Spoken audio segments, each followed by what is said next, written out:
What's up? Welcome in. Hoge and Jahns with you post Super Bowl. It was a fun one the other night. And we're going to talk a little bit about that. We have a fun guest. The voice of the Bears, Jeff Joniak, jumping on with us today. Johnsy, how you doing? Did you enjoy the game? I did. I know everybody's going to talk about that penalty and have talked about the penalty. We'll talk. It was kind of disappointing in a sense to have the refs, who we talk about a lot on this podcast, play a role. But I like how James Bradbury handled it afterwards. Holding is a holding. But I thought it was a very good Super Bowl. Yeah. It was two good teams. I think the two best teams in the league. Maybe you could still make an argument for the Bengals, but Patrick Mahomes is just insane. He really is. It's what he's done so far in his young career is unbelievable. The talent to go along with the early resume, I think that's what's crazy. But yeah. Anyway, we're gonna get a little bit deeper into that. Just want to make sure everybody knows. Following us on Twitter at Adam Hoge, at Adam Jahns. All the Athletics coverage on the Super Bowl is up on theathletic.com/Hoge and Jahns, where you go to subscribe, allchgo.com. For me, you know what the Tuesday after the Super Bowl means, Jahns? Bears mock draft 1.0. Oh, yeah. Just like Kevin has his free agency primer cut list. 13 years in a row. Makes me feel old.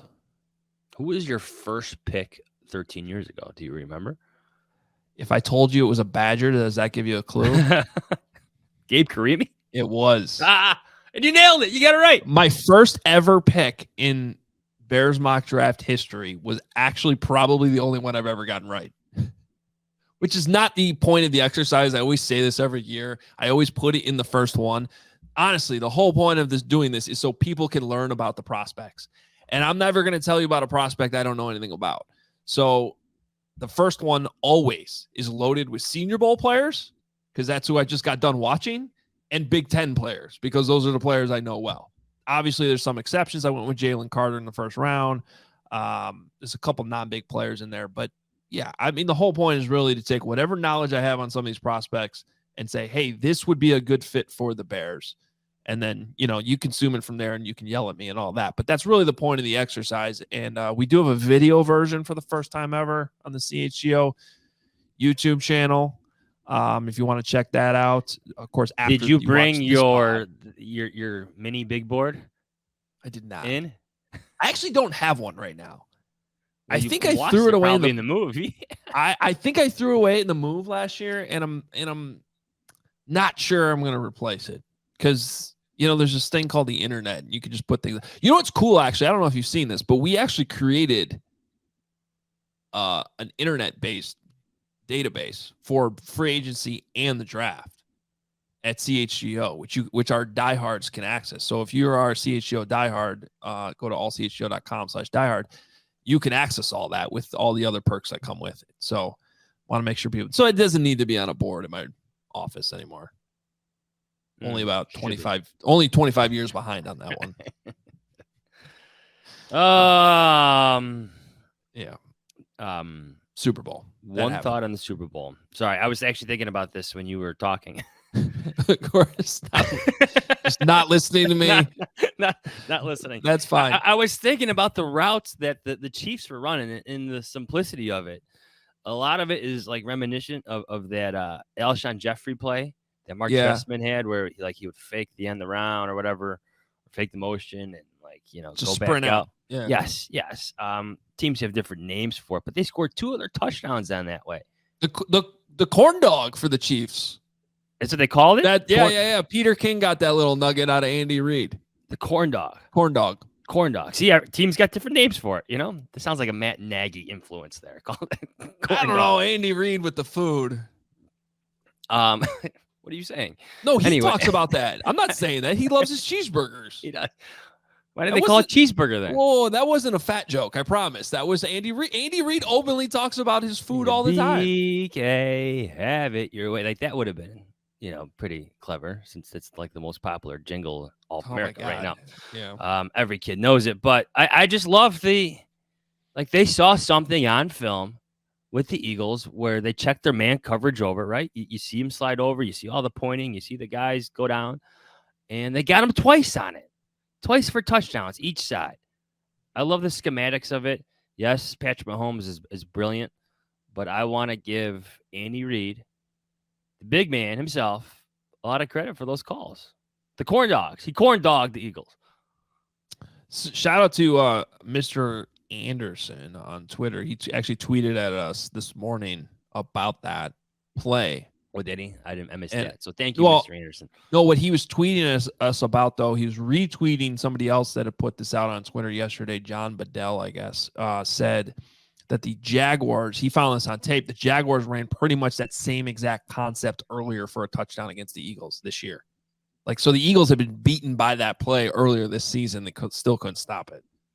Yeah. Which is just interesting, which probably why the Chiefs saw that on film and said, let's run this. Mm-hmm. That's what good coaches do. And I thought that was one of Andy Reid's best coach games ever, really. And as good as how many times you get a Super Bowl with both quarterbacks playing that well? Oh, rarely. That's why I thought this was a great one. Because we had an argument yesterday on our CHGO show about how, like, whether or not Jalen Hurts could have actually been named the MVP in that game. And I was pushing against that. I was like, come on. Jalen Hurts. You can't name someone from the losing team.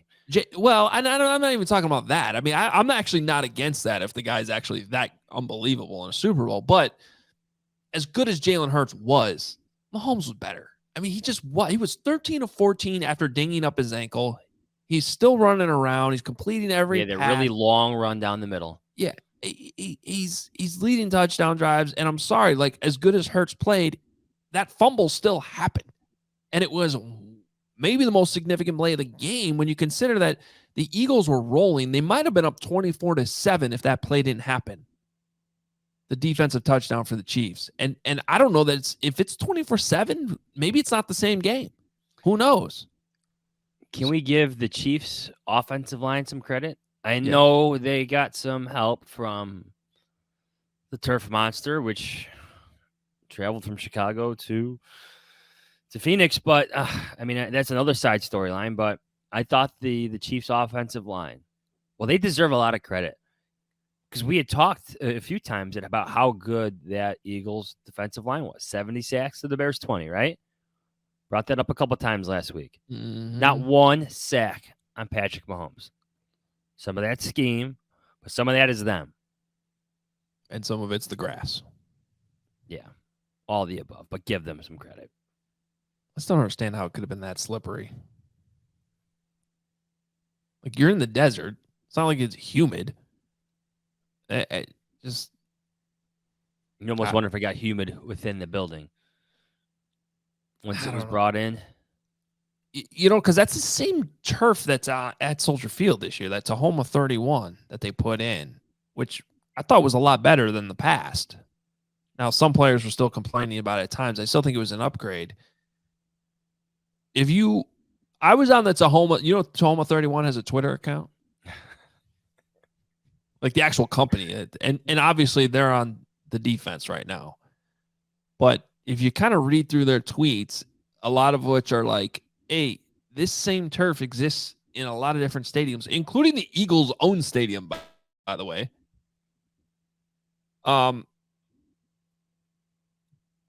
It's not the turf's fault, basically, is their point. Are you saying was it user error? Was it the groundskeeper's fault? Was it overwatered? Was it not? Did the roots not take? Did not settle? Yeah. I mean, the bottom line is my understanding of how it works is this company grows the grass. They deliver the grass. They help install the grass. But other than sort of consulting maybe a little bit here and there, once it's installed, that's on the groundskeeper. That's on whoever's taking care of it. So I think that's kind of where they're coming from on all this. It is an interesting storyline. I don't know if it'll get more play in the offseason, but well, it's going to get endless play in a certain eastern town. Yeah. It's just unfortunate, man. Great Super Bowl, great matchup, everything.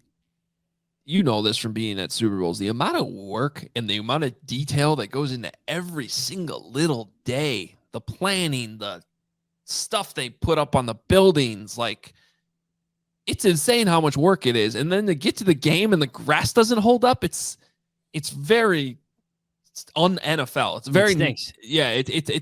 Someone's getting fired over that. Let's put it that way, because there's no way the league is happy. Did you see? We got a big guest coming up here. Did you see the clip of the halftime show from someone in the stands? So they had the dancers like in those elevated platforms. Mm-hmm. One guy fell. Really? Like not off, but almost off. And he was on one of the higher ones. He had tripped on his move or whatever. And he came very close to the edge. Wow. Now that would have been a story. I didn't see that. Now I think they were on tethers, weren't they?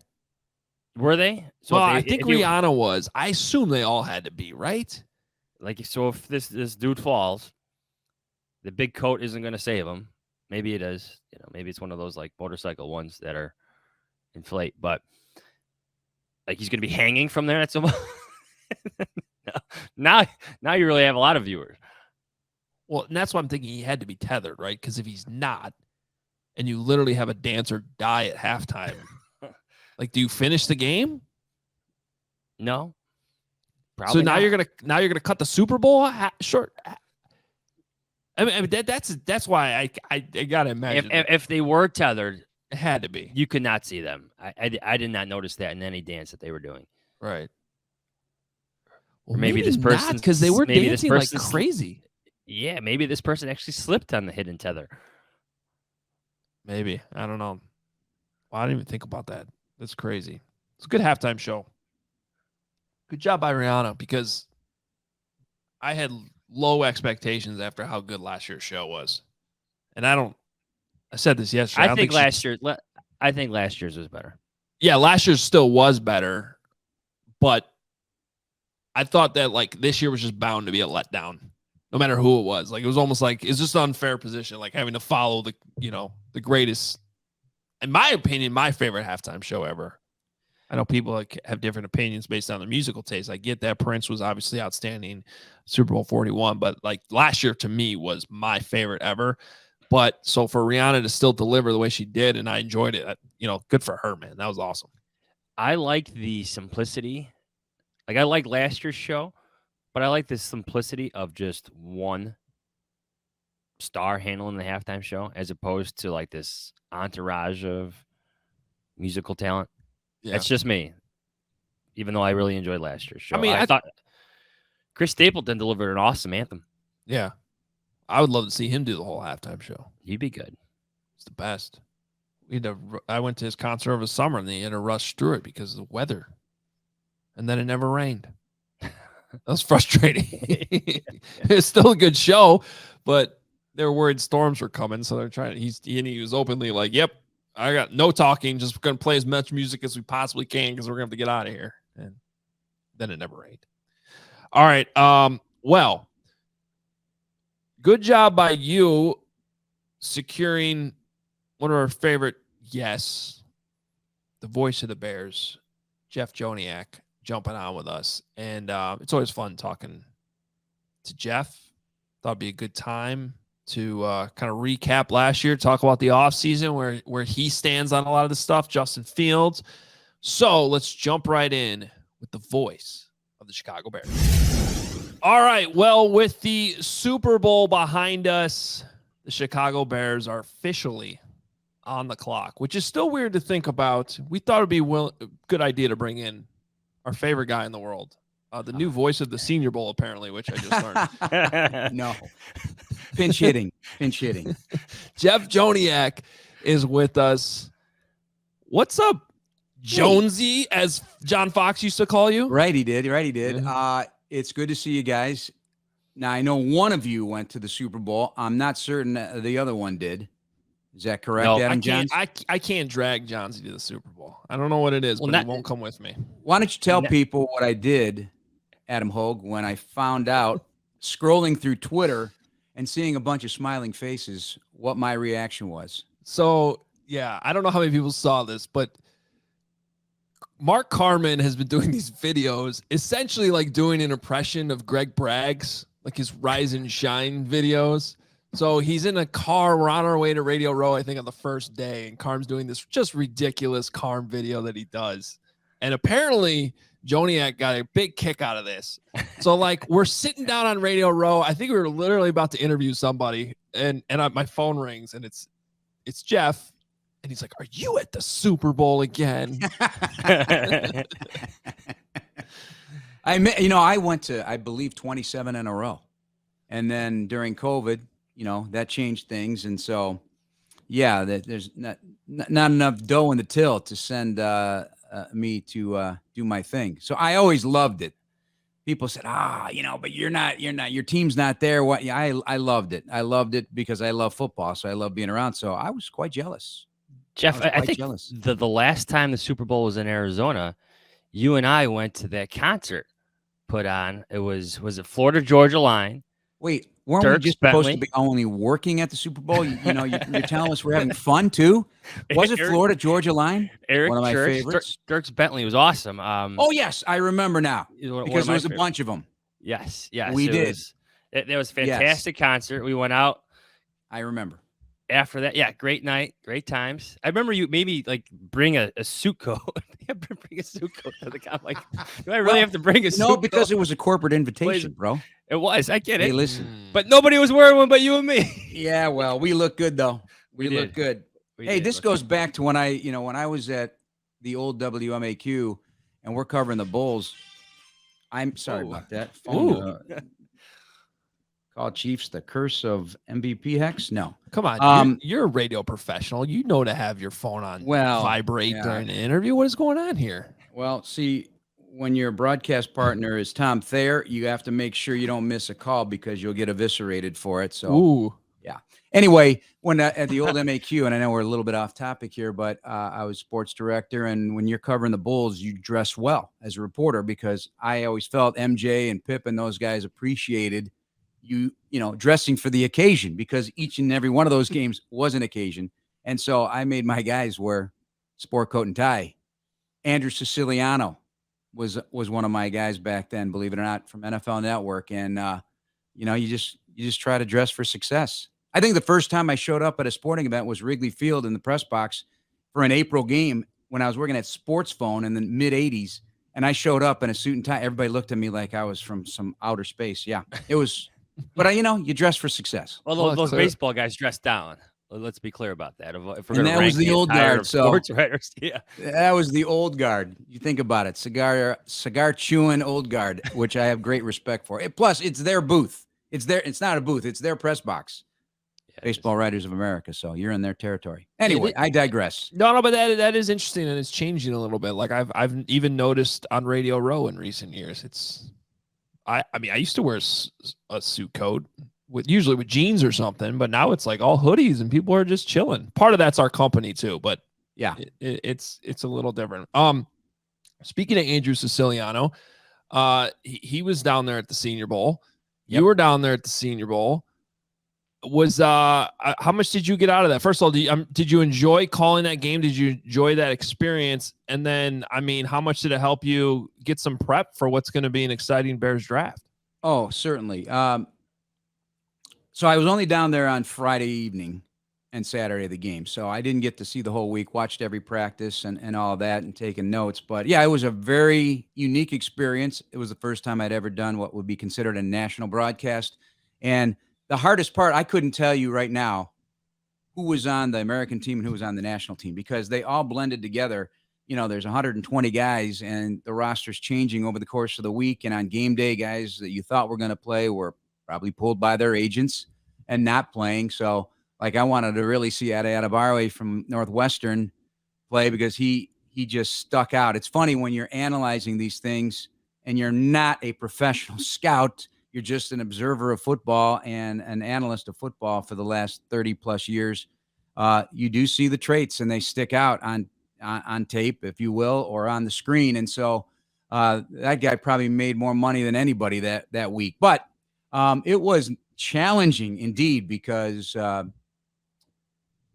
memorizing that many guys and not being affiliated with, the Cowboys or or a college per se, and everybody's wearing different helmets. It was not simple. It was not simple. But it was a great experience. Had dinner with Andrew on Friday night, and he called the game for NFL Network, and we're super close. We've been friends since I hired him out of Syracuse. I gave him a shot and hired him sight unseen, and he's been a great professional. So it was kind of cool that our careers merged on that particular day.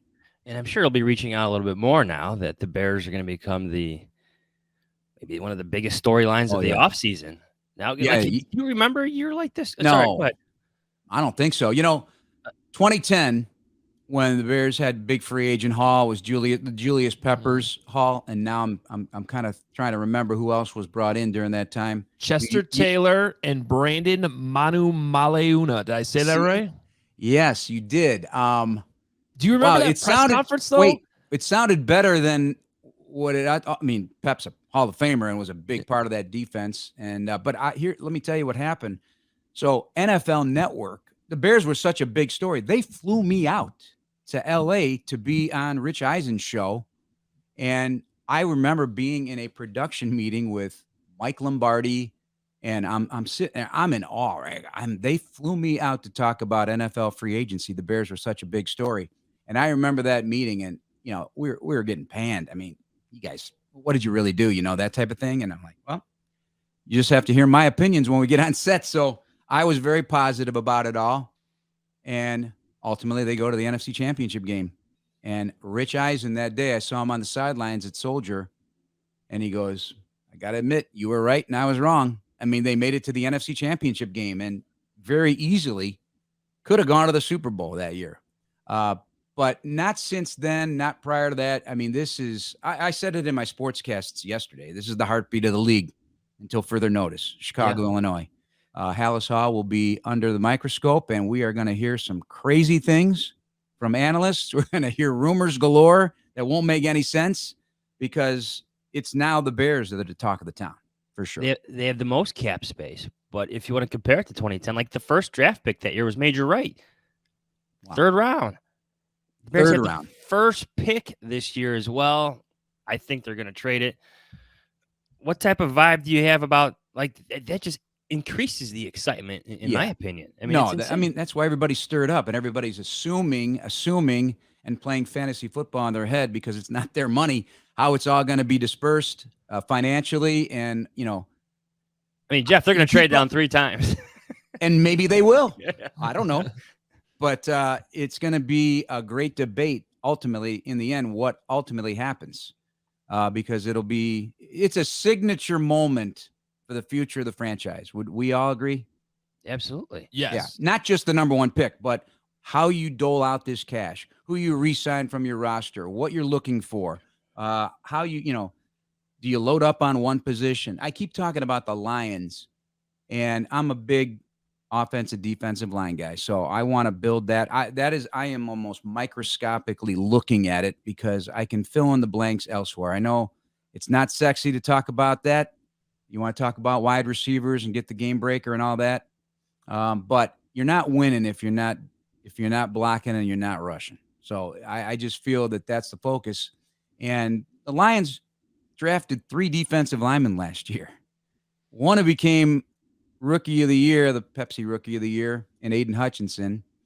The other one, James Houston, after injury, blew the league up, couldn't stop him.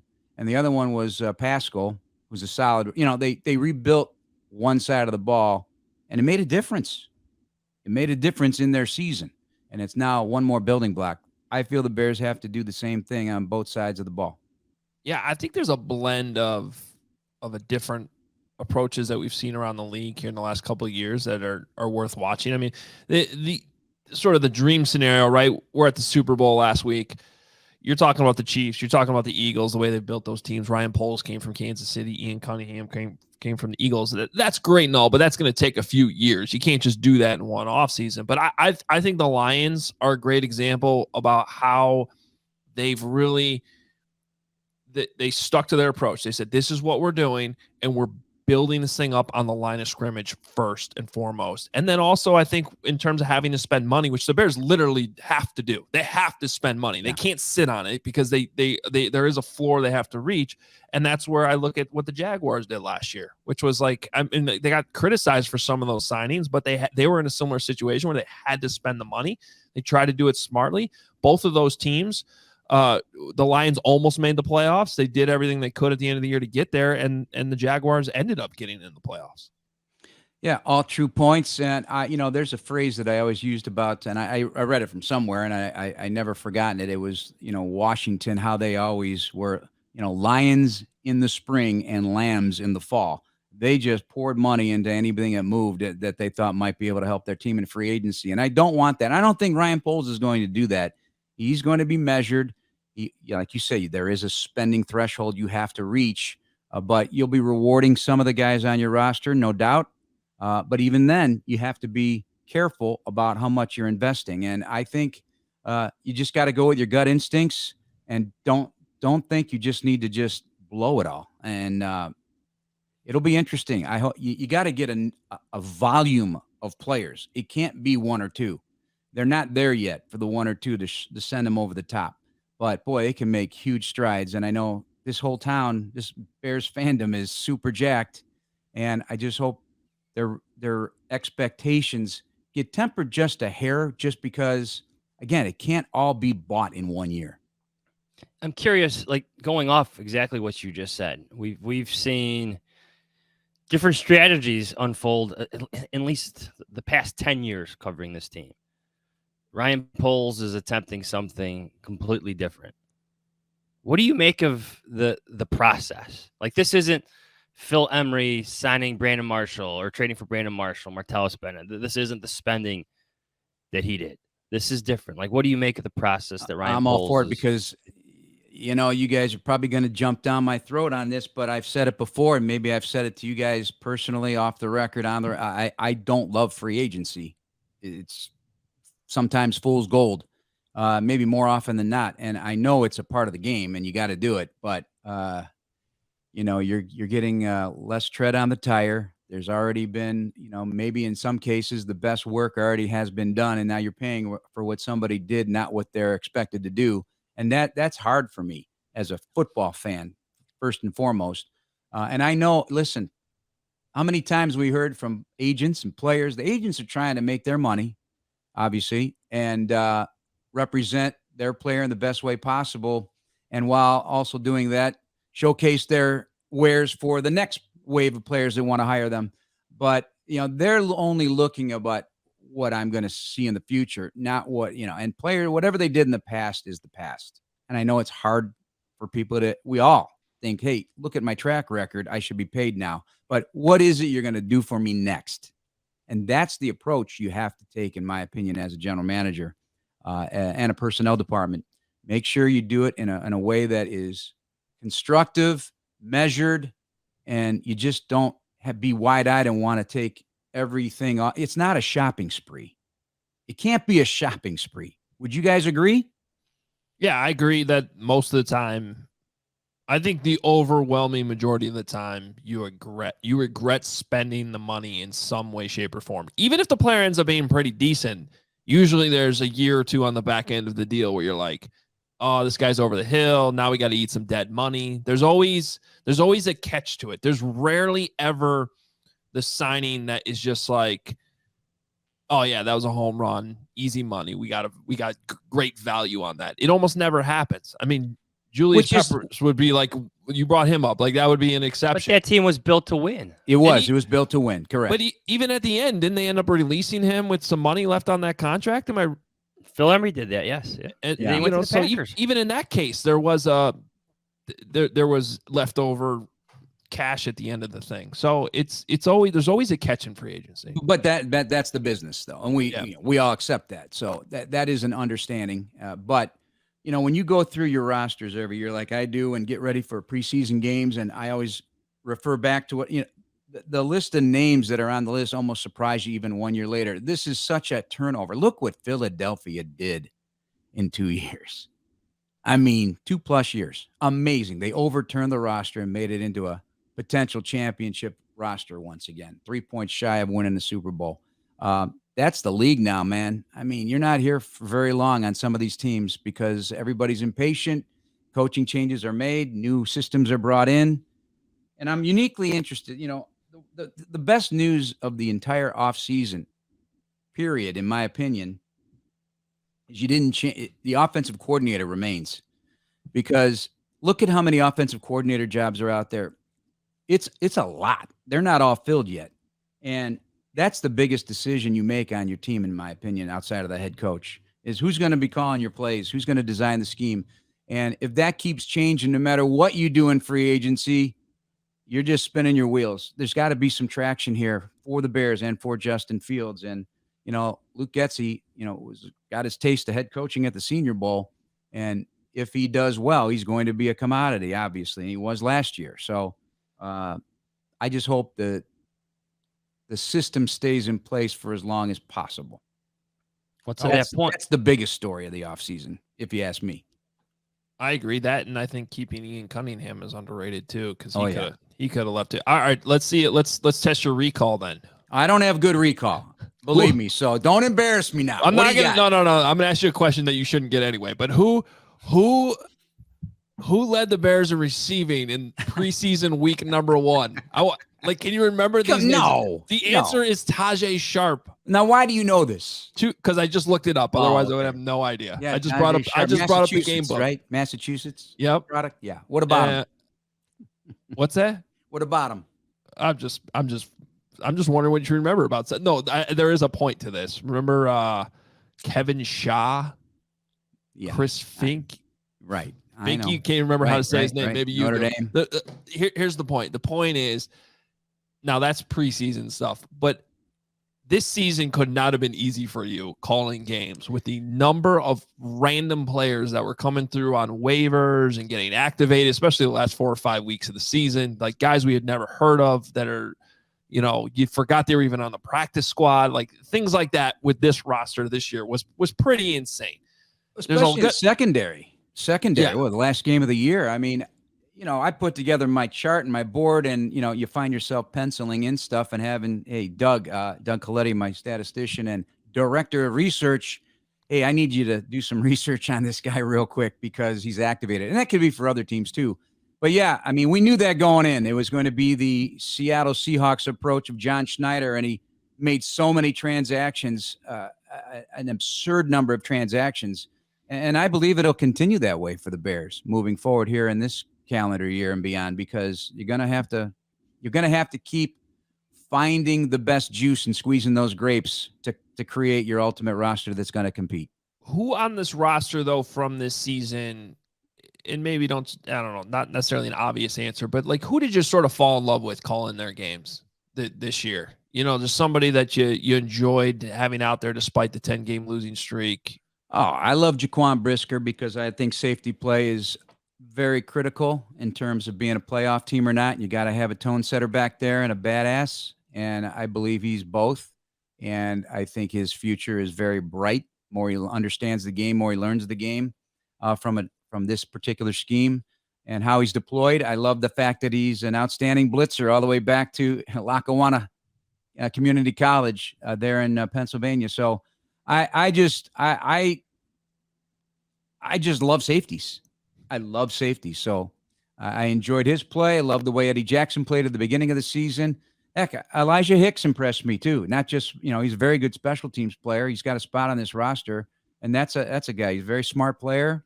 He's going to develop if he continues to get that opportunity. Who else? I mean, Jack Sanborn was fun. He was fun. He was just see ball, get ball, and whatever limitations he may have athletically that people want to pinpoint. And I don't know if he'll be your starting middle linebacker here in 2023, but I do love his mentality. And that's the thing. I know this sounds kind of old manish, I guess. I want competitors.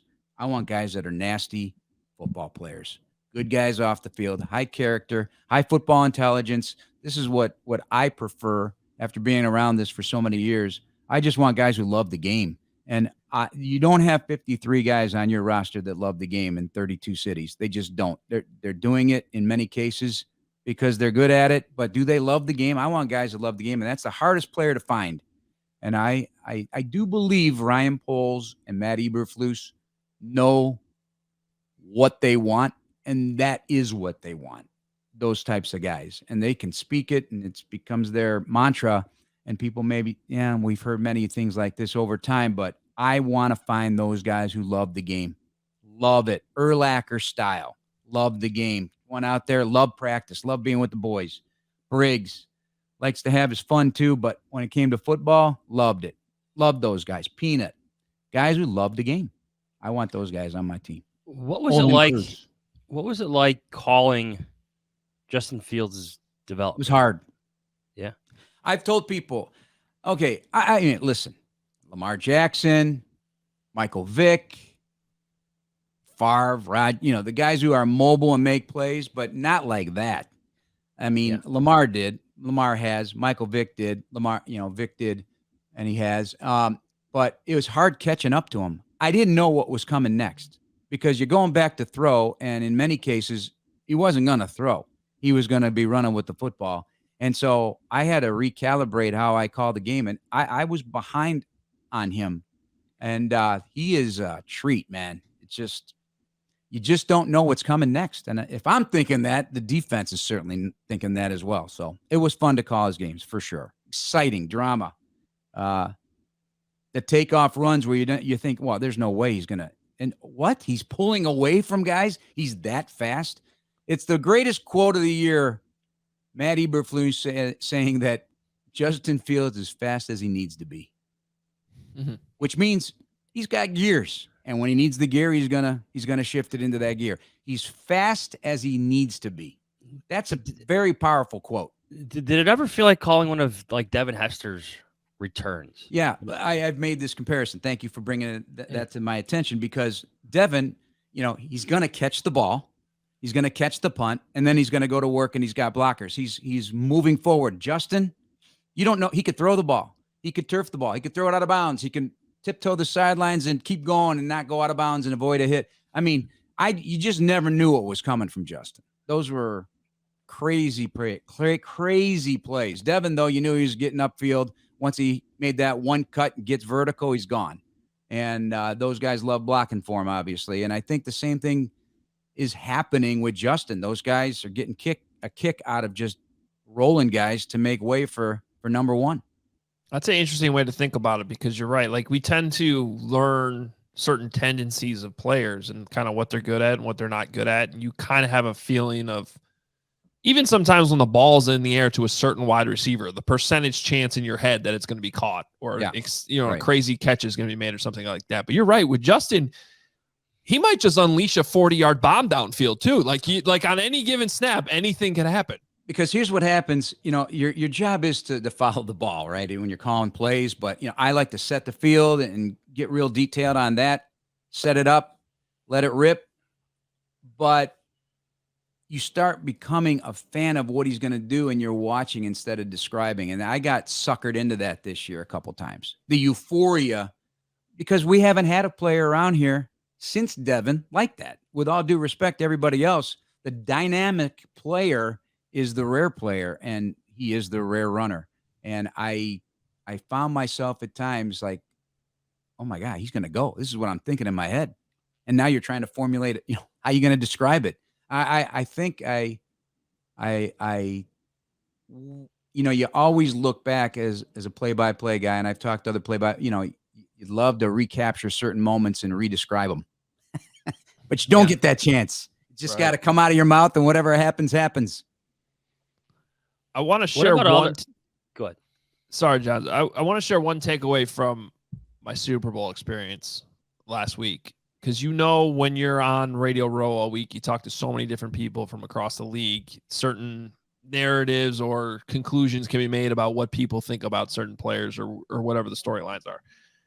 I was surprised at the amount of people, like nationally, I guess I would say, that are not only open to the idea of trading Justin Fields, but some are actually like encouraging it. Like, yeah, that's what you should do. You should reset the clock on the rookie. But what's interesting to me about it is like, I don't think any of us in Chicago actually think that's even that much of a possibility. And then on the other end of the spectrum, you did have people like, we talked to Thomas Dimitroff at one point, the former Falcons GM. I think it was Jeff Schwartz was completely against the idea of trading Justin Fields. It's very polarizing. It's either like yes or no. And the no's are like, why would you do that? And I think that's why Bears fans probably fall on like the no, because for everything you just said, this is why I brought this up, Jeff, because for everything you just said, the Bears have not had a player like this exciting with the ball in his hands since Devin Hester. Why in the world would you trade that guy? Well, isn't Joe Banner one of these guys that are leading the discussion on moving him? Joe Banner, I think Mike Tannenbaum. Yeah. And hey, I respect those guys, but I think the key note here is, and we're really only talking about his running ability and his deep ball. He can throw a beautiful pass, deep ball, but he does have to improve from the pocket. And maybe these folks don't believe he can. I disagree with them. Got to give the guy a little time here to develop that part of it and develop the weaponry around him and have the ability to be protected for enough time to make that happen. So, yeah, I find it kind of interesting. I do feel, though, that you can never stop looking at the quarterback position. So I'm hoping they find a quarterback in this draft or undrafted free agency that has the same qualities as Justin does. So it's a seamless transition due to injury or whatever the case may be, so that you can just pick up where you left off, kind of like what Baltimore does, with Lamar and Huntley and all that. But so you never stop looking for the quarterback. It's that important. What do you make of what the Bears have maybe around Justin right now? And you mentioned the offensive line earlier in this interview. I'm just curious for your thoughts on Cole Kmet, the run game, which led the league, and where they can improve. I'm a big run guy. Love the run game. I feel you need to have that too to win. So I love what they did running the football. And those guys up front did a nice job in that regard.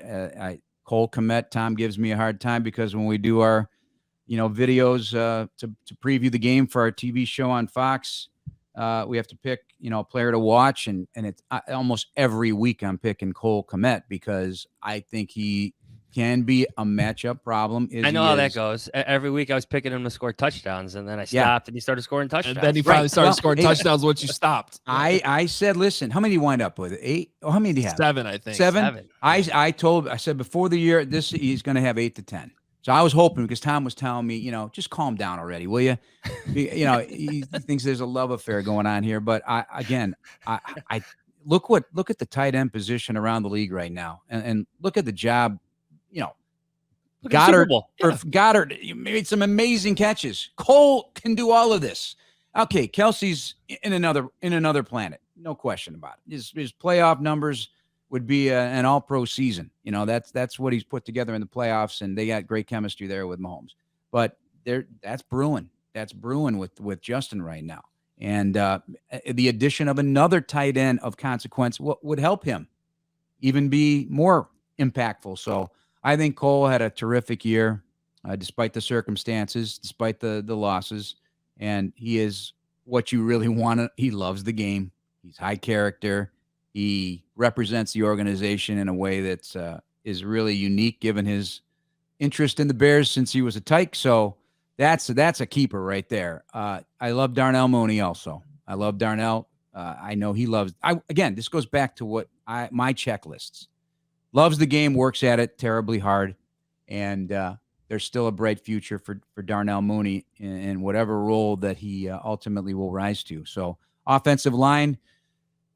Tom the other day said something crazy on our Bears All Access show on The Score. He said he felt Braxton Jones should have been under consideration for Rookie of the Year in the National Football League. Wow. Because, he played every snap. He's a 5th-round pick. He's quite the story. And in retrospect, expectations had to be kind of on the low side of, is this really going to work? Is this what's going on throughout all preseason? I'm like, okay, this would be a great story Is this really going to happen? Is he going to be the starter? And then he never left the field. To me, another guy. Keep an eye on how he works. And he needs to get stronger in his lower half. He admits his deficiencies. I wish he wouldn't all the time, but he is an open book about what he needs to work on. And, not that it matters, because players watch tape. They know what deficiencies a player has, and they're going to try to exploit those as many times as possible in a game. But he's an impressive young man too. So, they need more, obviously. I want to keep the running game brewing and get that passing game. Justin talks about it, and we've talked about it a lot. You mentioned this week, got to get that short passing game going. That's how Patrick Mahomes won the Super Bowl. Yeah. Short passing game, quick game. Couldn't get the rush to him, and took advantage of a pretty crappy field. I just cannot believe how that is not maybe even a bigger story at the Super Bowl. Wow. Especially when they were bragging about it all week. Wow. I mean, $800,000 that cost. The pass rushers, Gone. They couldn't get traction. Oh, they'll be talking about that in Philly forever. I mean, for sure, because I want to give the Chiefs O-line a lot of credit. They deserve it. They did a great job. But at the same time, it's like, you can't tell me that field didn't impact the Eagles' pass rush at all. Right. But, making those, we've used the term layup throws with regularity and a high percentage completion to give guys a chance to get something after the catch or get you out of trouble. That's it. It seems that it would be a simple fix. And hopefully it is, and that will make him a much more dangerous quarterback, and the Bears' offense a much better offense. Jeff, I got just one more question for you, because you get to know these guys better than we do. You've talked to Matt Eberflus a lot more than us. I'm curious. It's the hits philosophy, the loaf-based grading system is back. What do you like about his philosophy? Because we know it can work here. We've seen it work here, but your thoughts? You know him better than us. I first of all, if a coach has a head coach and coordinators have to have super strong philosophy and not waver. And so I've seen and witnessed coaches who do waver, and it doesn't work. You have to be convicted, and it's a no nonsense. This is the way it is, and this is how we're going to do it. And there's an expectation that builds over time. And I think the further this marinates, these young guys will pave the way. Hey, this is how we do it here. And if you don't like it, you can go. And I like this approach. He's a very nice man, but don't be fooled by his demeanor at the podium or how he speaks to us or how he acts on the side. He's a tough dude. And what he wants is what he wants. And he's going to get what he wants from his players, or they won't be here. So I appreciate that. You can't be wishy-washy, and you have to be convicted. And you got to also be willing to listen to your coaches as well and to coach your coaches. And I think he does a great job at that. If you just keep your doors shut and don't listen to anybody else, that's going to be trouble. And I think he does have an open mind, even down to the players in this council that he puts a lot of faith in and a lot of support for, to hear feedback from players. It doesn't mean he says yes to everything, and it doesn't mean he says no to everything. And I think players today need to have a voice.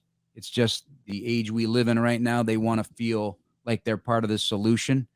At the same time, the age-old philosophy of, players just want to be put in a position to succeed. If you tell me what to do and I get it and I understand it, okay, I'm going to go and do it. And many different players have told me that over the years, because I always thought that was just cliche, but it's not. If you tell me what to do and it makes sense, I'm going to go do it. If it doesn't make sense, I'm probably not going to do it. I'm going to ad lib. I'm going to make my coach mad. I'm not going to be in the right gap. I'm going to do whatever I want. I mean, Lovey used to take, I've always said this, because Briggs was great at getting small and finding a way somehow to get behind the line of scrimmage. He was not the swiftest of backers, but his mind worked in a way, just like Mike Brown. Mike Brown was super, super smart, could get to where he needed to be. He understood angles. But with Lovey, as we know, he would get really upset if you weren't in the gap you're supposed to be. And I always said, Lovey, this doesn't make sense. You got unique athlete in Urlacher, and you're telling him to go to this gap over here on the left. That's his job, but the ball's going right. It just defies my good sense. He's going to follow the ball. And then he would break it down and show me why you have to do it this way. And they appreciated that. They didn't always listen, like especially Lance, I think, sometimes would ad lib his way, but into a big play, right? Yeah. But so I just specifics and execution, I think will pay off in the end. Jeff Joniak, we'll see you at the combine in a couple of weeks. Yes, you will, and we'll enjoy that as well. Maybe we'll enjoy it. Any kind of football is good for me. I go into deep depression when the season's over. So the Senior Bowl and Sirius XM, thank you for having me, because I got my fill during that weekend. So that was good. Hopefully you get some rest too. Maybe I'll be able. Yeah, there's time for that. Maybe I'll be July before training camp. That'll be it. Yeah. You think we could squeeze one of those 17 dinners you owe me in Indy? Adam Johns, he stopped talking to me at one point in the season because I know he's just disgusted. He's just disgusted with me. Yeah, I make a lot of promises I don't keep. Here's how I know. Yes. Let's hold it to it. Hold me accountable. Don't let me just say I'm too busy. I got things to do. You got to follow the hits philosophy. We got to hold you. We got to hold you accountable. I do. Here's how I know the Bears season, even though they lost 10 games in the end, actually went pretty well for the big picture, because, usually if the Bears go on like a 3-game losing streak, you don't see Jeff for like days at a time, even though he's right there 10 feet away from you at Hallis Hall. So it was all right. Big picture's okay. I tell you, just like the fans, it was a fun season. You guys have to agree. The losing, it does wear you out. No question about it. Because in the end, when that clock's winding down and you realize that, it's 25-20, Eagles win. Now that was the score, right? 25-20. Bears could have won that game. They could have won a lot of games. They were in it. Well, Fields had that one run where it was so unpredictable down the left sideline or your far sideline from your vantage point, right? Right. He stayed in when everybody thought he was going out. Oh my gosh, that was sweet. But it was cool. By the way, I just want it done the right way, though. Again, no quick fixes, and using the analogies that I've used many times and that they use as well. You build your house with a foundation. It's got to be right, or otherwise it's not gonna be a good home. So you got to build everything properly here. You have a unique opportunity. You've wiped it clean. You're building you have a clean slate here. You still have a clean slate. And now you got all these assets. It's going to be a heck of an offseason. It's going to be a great story. But you're also, it all can go up. Lovey's first year, 2004, Urlacher pops his hammy. Never was right the rest of the year. It ruins the whole thing. So you got to be mindful no matter what you're doing here. You have to think a big picture, because the little pictures along the way can derail your plan a little bit. But that's why that plan's got to be very, very solid. Absolutely. You guys agree? Oh yeah. Yes. Oh yeah. You gotta have, and that's where they got to get depth. No question about it. We'll wrap this thing up, but it was interesting to hear talk to some Eagles players at media night last week, just what it was like trying to defend Justin Fields in that game.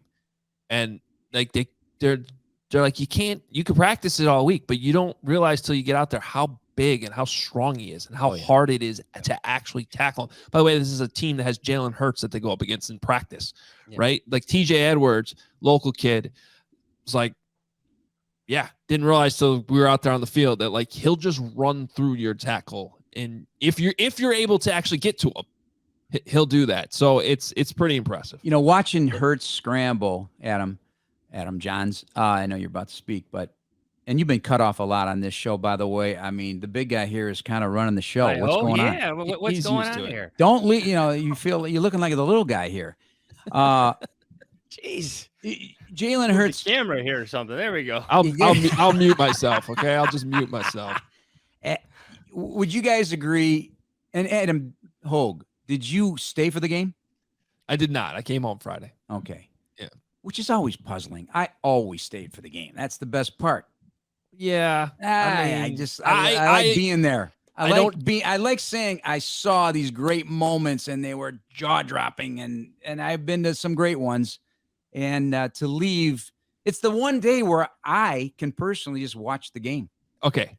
I don't disagree with you, but here's what I'm gonna do. I'm gonna text you my wife's phone number, and you can tell her all that. Okay. So hey, this is your life's work, brother.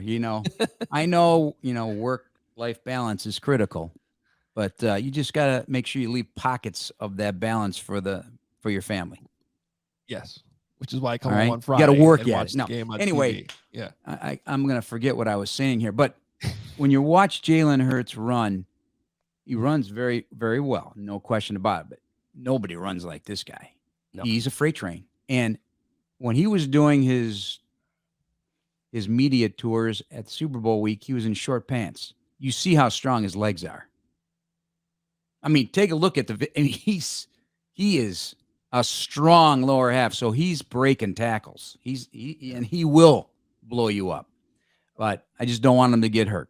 What stands out to me beyond what like Banner and Tannenbaum are saying, move on from Justin Fields, is everything Adam just brought up. It's what the players are saying about Justin Fields. You have to respect that, right? It's not just his teammates, but like unsolicited, they are praising Justin Fields on their own podcast or just bringing him up as one of the toughest to defend. That's something. I have not covered a Bears quarterback talked about that. Usually it's like defenders going viral for telling the media that we made the Bears quarterback play quarterback. And that's a great point, Adam, because a lot of it's been unsolicited. They'll post something on their Twitter, either watching Justin or having faced him.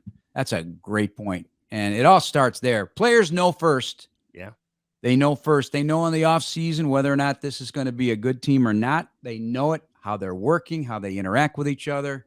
Now, that's kind of eroded over the course of the new collective bargaining agreement and so forth. So a lot of players do their own thing. But when they're together, they just know first. They know when they're going to be good or not. And so we often question the bravado of teams who will maybe be struggling early on, and they're still talking like, hey, we're going to get this turned around. And they ultimately do. You can't ignore what players feel about each other. They know. They know before the coaches. That's my experience anyway. Can I talk now? Yes, you may. Yeah. Okay, I just want to make sure. You may. But we got to wrap this up soon. I got other things I got to take care of. This was supposed to be, half hour. Well, it seemed like you enjoyed it, though. You seem like you enjoyed it. No, I don't want to project on you. It's good. It's good. Hey, look, when you get a Jeff Joniak once a year, you got to take advantage of it. So, what do you got, Jeff? We appreciate it. Thank you so much. We'll see you in Indy. We'll have fun down there. Hopefully, a little bit of fun. We'll do dinner. We will get together. All right. We will get together and work a lot of it. Yeah. Jeff Joniak. All right. The amazing voice of the Bears. There he is. And he's gone just like that. He's gone just like that. And we'll. Jeff's the best. I'll put it at it's still plus 2,000 that we'll actually have dinner with Jeff down there in Indy. I can hold it too now. It's philosophy. Let's do it. That was fun. All right. Hey, since we're all so busy, it can be hard finding clothes. And not just clothes that you like to look at, but that actually fit you the right way. Well, men's closets were due for a radical reinvention, and Rhone stepped up to the challenge. Rhone's commuter collection is the most comfortable, breathable, and flexible set of products known to man. And here's why. Because Rhone helps you get ready for any occasion with the commuter collection, which offers the world's most comfortable pants, dress shirts, quarter zips, and polos. You never have to worry about what to wear when you have the Rhone commuter collection. Their comfortable four-way stretch fabric provides breathability and flexibility that leaves you free to enjoy what life throws your way. From your commute to work or your 18 holes of golf. Man, I can't wait to get back on the golf course.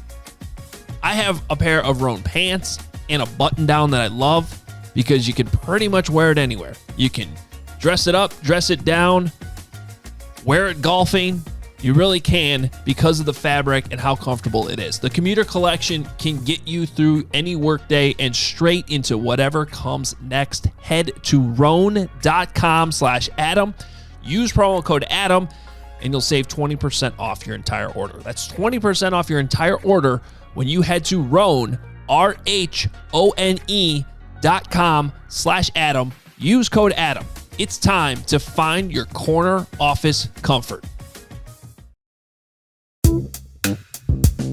Hey guys, you know that shaving is not fun. It's always a pain, but that's why you got to meet Henson Shaving. Henson Shaving is a family-owned aerospace parts manufacturer that has made parts for the ISS, Mars rover, and now they are bringing precision engineering to your shaving experience. By the way, ISS, International Space Station. Pretty cool stuff. Because razor blades are like diving boards, actually. The longer the board, the more wobble. The more wobble, the more nicks, cuts, scrapes you get. Bad shave isn't a blade problem, it's an extension problem. So by using aerospace grade CNC machines, Henson makes metal razors that extend just enough, less than the thickness of a human hair. That means a secure and stable blade with a vibration-free shave. And it gets better. The razor has built-in channels to evacuate hair and cream, which makes clogging virtually impossible. Seriously, Henson Shaving wants the best razor, not the best razor business. That means no plastic, no subscriptions, no proprietary blades, no planned obsolescence.